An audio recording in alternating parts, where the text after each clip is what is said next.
Hey everyone, this is Chris from HashRelay.net, and today I'd like to talk to you about the 10 metrics I use when evaluating blockchain businesses. But first, I am not a financial, legal, or investment expert.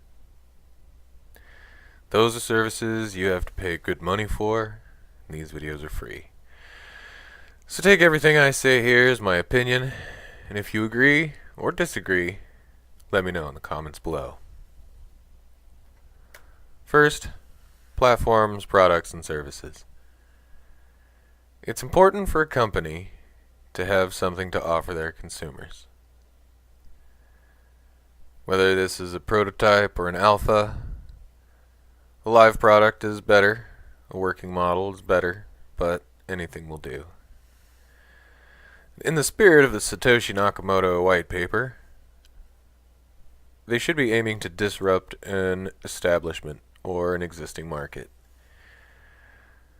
But some of these companies get in that don't require being on a blockchain, while others would benefit from using distributed ledgers or smart contracts, and they haven't got in yet. But these new companies need to find some way to make them stand out from all of their competitors. Differentiation is key, and they need to be unique. Now, some projects like the Cardano ADA in the markets, they don't have a product as of yet, but they have other qualifications that make them very appealing to investors, and they're going to have to work to put out a pretty amazing product once they do launch. Number 2 is the industry they're in.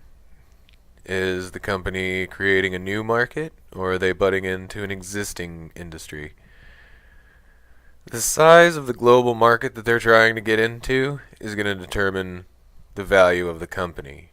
You're not going to get a $9 trillion company out of a $1 trillion market.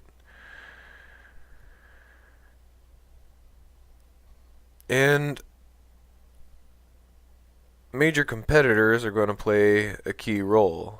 There are dozens of cryptocurrencies out there, and Bitcoin will be a major competitor to all of them. There's only one Siren Labs, though, that I know of, making blockchain-backed phones and computers.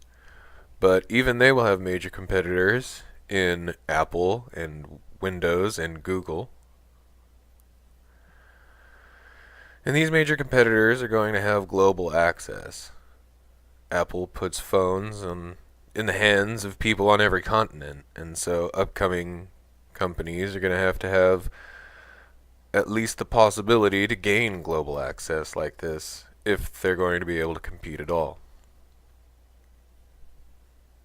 Number 3 is the initial coin offering. Most blockchain businesses will run an ICO phase, and this is a good indicator of how they're going to run their company for the long term. A good thing to look at is the total amount raised. Filecoin raised something like $270 million. Now, did they need $270 million for what they were attempting to do? Or could they have settled with less? Most ICOs run in the $20 to $50 million range and seem to do just fine. How long an ICO runs is important also. If a project gets bought up in the pre-sale and they meet their cap before going live, then that shows a pretty strong demand for their product. On the flip side, if they take months to reach their hard cap and they struggle to find investors, that may show a weakness in the business model that they need to look at and correct. Once the ICO is done, they're going to have to distribute all of those coins, and that process is pretty indicative of how the technology is going to run. Can they distribute them on time? Are there any scaling issues? Do they allocate to the right places? Also, how many coins are allocated investment over large investment areas? If a decentralized coin is allocated to only a very few investors, then it's not very decentralized. And in order to avoid pump and dumps from large investors in cases like these, a stipulation of the ICO should be some lockup period or maturation date before investors can put their coins onto exchanges.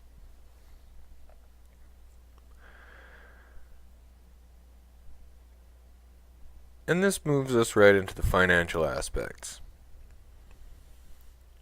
Small businesses may not have very high operating costs, and if a blockchain business comes onto the market and gains a huge increase in their market cap, then they should be looking to expand to avoid stagnation. The resources that they get need to be allocated appropriately. They should be focused on putting more money into development and implementation of projects and services rather than administrative and marketing. And speaking of marketing, they need to have honest marketing strategies. They can't offer returns that are outlandish. In the case of BitConnect, where they claimed that you could make 1% per day, and that is obviously unsustainable. And that makes them a Ponzi scheme. So, looking for a company, you should ensure that you're looking at those that are legally compliant, they follow the laws and regulations, they're not scams, and they're not going to rip anybody off. And leadership is important. Now, it doesn't take a big team to make a good company, but it does take a passionate team. And even if they're inexperienced, dedication and passion to the project and commitment to the company can make up for a lot of that in the long term. And that's what advisors are for. They can come in and fill all the little holes that are left by places where the founding team isn't exactly experienced. Places like technical expertise. You're going to need cryptographic experts and blockchain implementation expert and smart contract experts. You also need financial guys, people who can run the business end of finances, from what to do with investment funds, all the tax laws and guidances, the regulations and ramifications. And that also applies to the legal aspect. It's nearly impossible for a single legal expert to have the vast array of legal knowledge necessary. So advisors can fill in the gaps of legal knowledge that their team doesn't provide. And business-to-business transactions require a large network, which access to advisors can give them. Now, partnerships will usually provide someone to fill an advisory role in a company. And finally, big time names in the crypto space, high profile names in investment or funding or lending, either as companies or individuals, can lend a lot of credence to the project. So you're looking for names like Vitalik Buterin and Charlie Lee, Mike Novogratz, Mark Cuban, right? These are good indicators that the project has a solid foundation. Next is the community. The social networks like Facebook and Twitter, Telegram, can build up a community of followers that will support and be the base consumer for when a company releases a new product or offers new services. And the size of this community is a good metric to gauge the valuation of a company. Now, there are a lot of platforms for social networking, and a company should try to use as many as possible. However, they should only use them well. They shouldn't start up accounts on Slack and Telegram if they're going to focus on one over the other.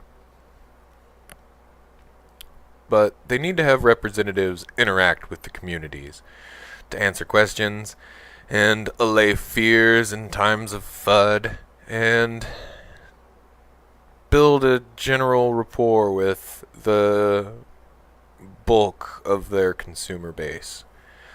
But they should really avoid using emotional marketing tactics, sensationalism, or hyping things up. They should really focus on the technical aspects of it and the business side.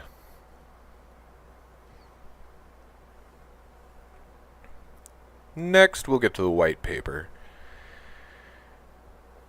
And the Satoshi Nakamoto paper is pretty short, at only 9 pages long, while most modern blockchain businesses have white papers running up to the 50-page mark.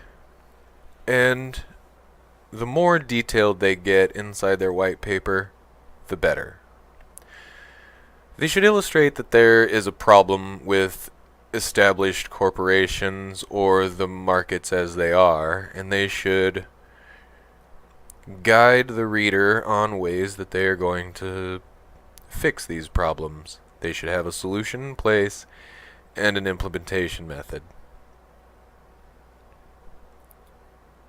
The blockchain is new in terms of technology, and so they should have a technical overview for people to grasp the concepts of how their product is going to work on the blockchain.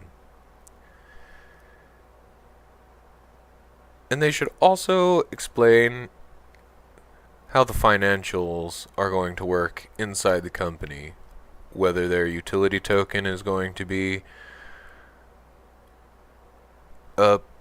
used to purchase their products and services, or whether it's simply going to be traded as an asset, or if it's to be used as a currency. And finally, a white paper should stand on its own, and it should be original. There have been a few companies that have had some plagiarism claims to them. Tron, it was claimed to have stolen Filecoin and someone else's bits of their white paper and plagiarized them, copied them. The same thing with Daddy. They took Sonam's white paper and copied parts of it. And that kind of thing should be avoided. There are plenty of companies out there that are writing their own original white papers, and plagiarism shows a level of laziness that doesn't speak well to the project as a whole. The roadmap should give a long-term view of where the company is headed, the vision that they intend to achieve should be implementation based. They should have definite events based on implementations of new products or services, and there should be a minor focus on bug fixes and patching, because that stuff is necessary. but they should meet feasible deadlines. They shouldn't schedule massive projects to come out one right after another, unless they've already got them developed and they're doing an extended release period. But they shouldn't put out deadlines so far that people lose interest. Because the blockchain technology is so new, really, it's in its infancy, the company should be looking to expand based on new innovations, new ways to use the blockchain or the existing infrastructures, and they should be planning to adapt to any of the changes in the future that are likely to come about. If they're not looking to make these adaptations, then eventually they're going to run into a wall and their longevity will be cut short at that point. Number 9 on the list is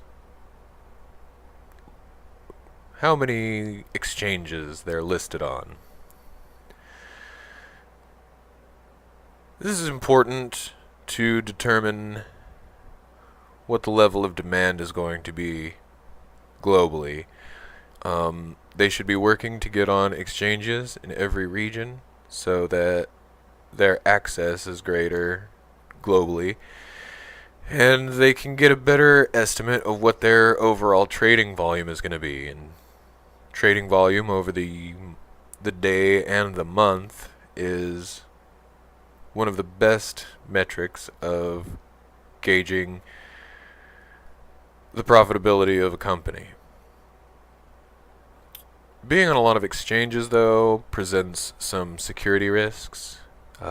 Japan recently had a coin exchange that got hacked, and $500 million worth of NEM was stolen. Now, because it's on the blockchain, those blocks can all be tracked, and whoever stole them are kind of stuck with them because the hashes related to those stolen coins are going to be watched. Now, some exchanges offer to adhere to staking and airdrop principles, and they will give you the bonuses to those and the forks for segregated witness forks on Bitcoin and Litecoin and those. And listings on those exchanges are fairly popular, and those can boost the volume fairly substantially, increasing the overall value of a company. Finally, optics is quite important. In my opinion, being in a reputable industry is advantageous because, like Vice, being in a taboo industry limits your number of customers by the people who are willing to engage in those practices. And professional conduct is fairly important. I won't get into the Bitcoin Bcash debacle here, but Roger Ver has substantially damaged the credibility of Bcash's reputation by being a dick, basically. And being honest in the marketing game will go a long ways. Scams and scandals and schemes won't win over high value investors, and those kinds of things will degrade the community quite a bit. So avoiding that stuff is fairly paramount.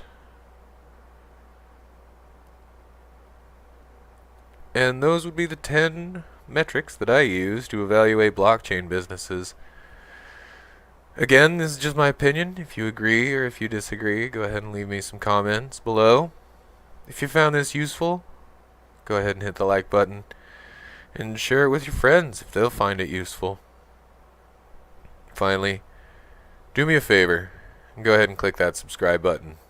And do yourself a favor, click the notification bell next to it so that you get alerts for when I upload the next video. And as always, I'll talk to y'all later.